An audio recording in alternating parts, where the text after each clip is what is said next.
Josiah Turner, born July 5th, 1992. Today's feature takes us back to the journey of the amateur prospect with NBA hopes and the challenges of that path. It starts with taking your talent to a level of being considered one of the best on said level you're at least at your position. It also takes you being aware of the position you'd likely play on the next level and tailoring your game to fit like a suit in that position. But that's just the start.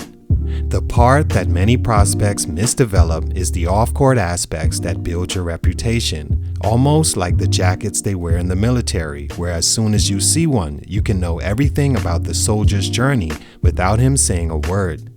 Becoming a professional basketball player is the same concept. Your reputation is your jacket that you wear forever on your journey, and whatever you stitch onto it can be permanent, unless you get really lucky. In Josiah's case, he didn't always land on the side of luck on his path, and because of it, his expectation to surely have a chance at being drafted into the NBA was cut down. He said something interesting leading up to the draft that stood out to me, and something I want to make clear about life in general, but specifically how people with money and looking to invest in you think. He says, and I quote, "All the stuff that has happened, that's in the past, and it won't happen again. I'm more mature, I'm more focused, I'm more disciplined, and I'm ready to get out there and prove myself. I'm ready to show that I'm the old Josiah." My first thought when reading that was it sounds hot.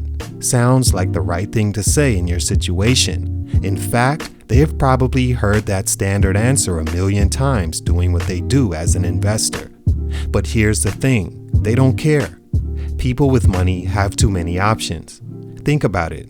When you have enough money to buy something, what do? Shop around until you find exactly what you want. You don't accept the scuffed sneaker the salesman is selling you with a crease in it or dirty bottom like it's been returned. Even if someone had tried on the sneakers I'm looking to buy, I don't want it. Go to the back and bring out a new one, preferably with an undamaged box while you're at it. They don't have time to listen or watch your story of rising from the self-inflicted ashes you found yourself in, especially with borderline talent. Hopefully you do mature, but us, we're gonna keep shopping around to find that unblemished product without the baggage and distraction your journey can be. Did he have talent? Yes, and that wasn't the issue. Here are 3 things that caused this prospect perfect for the times to miss. Let's talk about it. It's your boy JC Stunted Growth. Let's get it, man.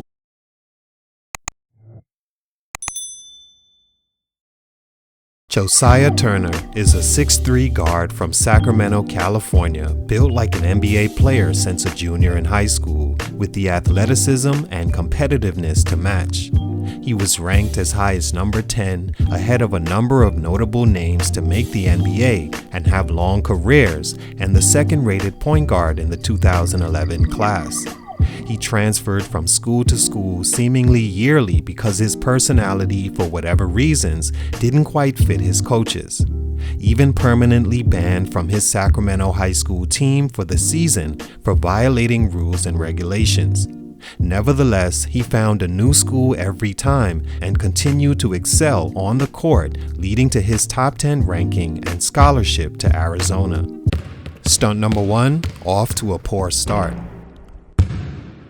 The last thing you want as a prospect coming into one of the top college programs in America is to have a poor start.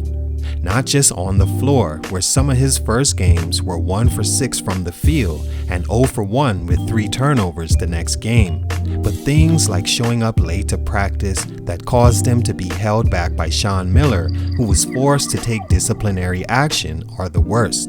Sean Miller took his starting role away early and benched him for a full game following.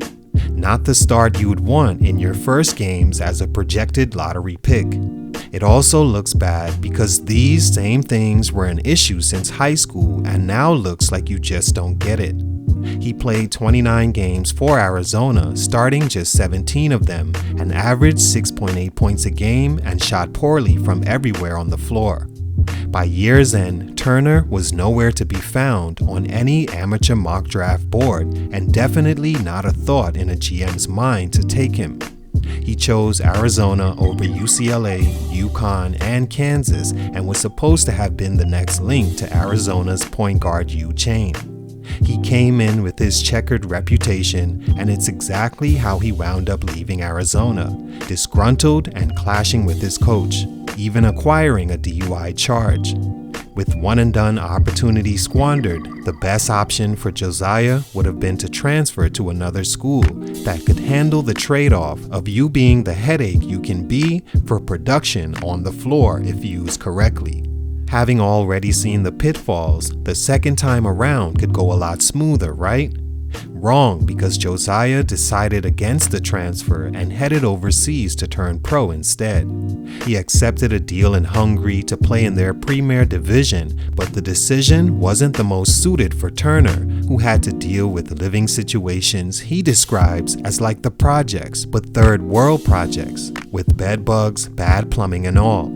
His checks were often late, and the competition did nothing to move the needle of his NBA hopes.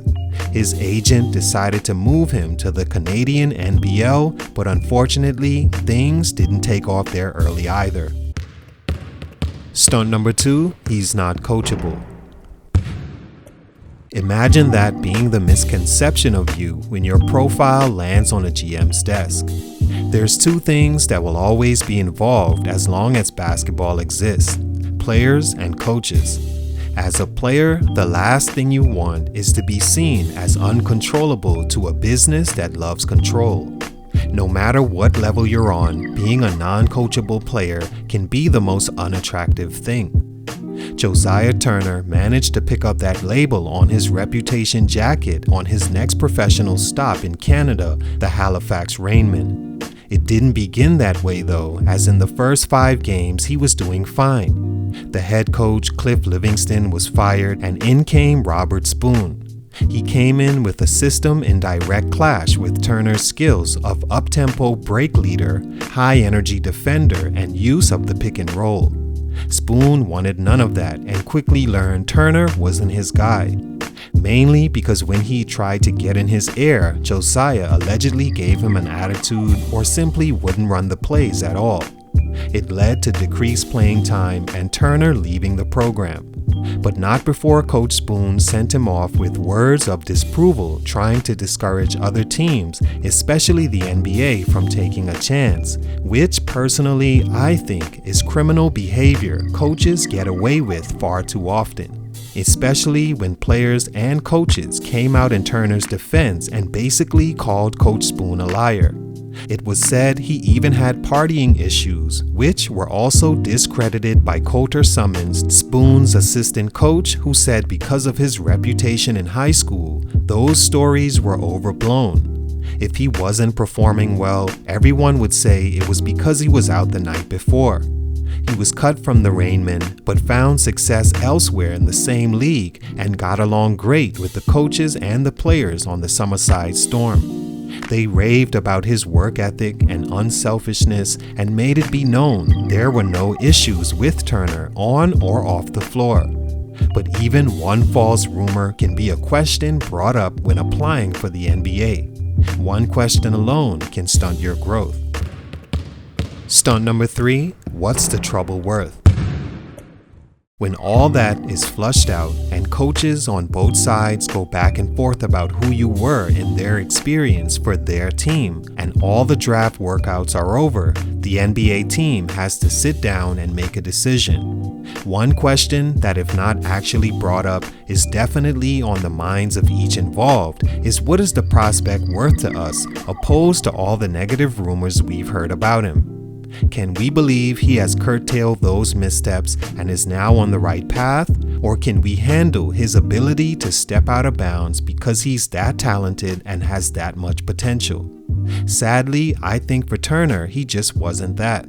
While he had good size for the position, he was seen as wild and out of control at times, athletic but not Westbrook or D Rose, short arms, which caused a problem with his shooting mechanics and even the result. He's never been a good shooter, especially off the screen or on the move, and it wasn't like he was a gem at getting teammates involved. He went undrafted, and all his pro stops after, he didn't show consistent improvement scoring or shooting the ball, and no NBA team took a chance on him since. It seems since 2016, he's disappeared from the basketball world, and entering his 30s, basketball is nearing the end of the road. All in all, we've all had our chance when we first picked up the rock. Some, like players born to NBA fathers or ones that had disappointing experiences, can give you the guidance you need, but most times we don't have either and have to learn on our own as we go.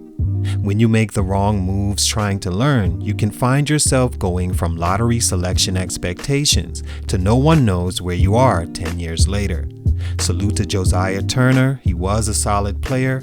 If anyone knows where he is in 2021, please leave it in the comments. Much respect. It's your boy JC Stunted Growth, and I'm out.